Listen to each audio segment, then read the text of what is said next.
Hi everyone.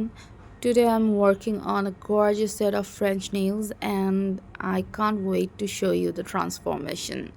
Now starting off by preparing the nails. This step is very important কারণ এটার উপরই depend করবে nails কতটা flawless হয়েছে অ্যান্ড কেমন লং লাস্ট করবে। এখন লং লাস্ট ব্যাপারটা একটু মেনটেনেন্সের উপরও ডিপেন্ড করে।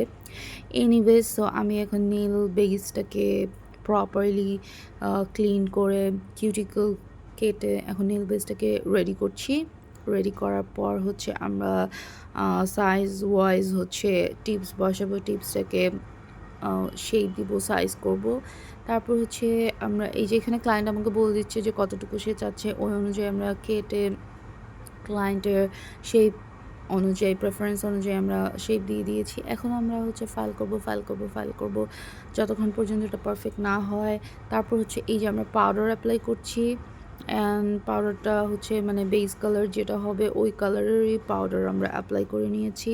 তারপর আবার আমরা ফাইল করব অ্যান্ড অনেক ফাইল করব যত পর্যন্ত এটা স্মুথ না হয়ে যায়, ফ্ললেস না হয়ে যায় অ্যান্ড সুন্দর না হয়ে যায়। So here comes my favorite part, French lines draw করা, favorite and hard as well.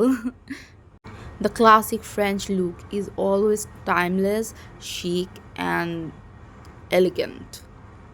So এই যে ফ্রেঞ্চ ড্র করা হয়ে গেছে। আই উইশ যে এটা হচ্ছে এই ভিডিওর মতো সেকেন্ডেই ড্র করা যেত, বাট এটা সেকেন্ডে ড্র করা যায় না। এনিওয়েজ এখন আমি লাস্ট ফিনিশিং টাচ দিচ্ছি টপ করে। And here comes my nail extension, french nails.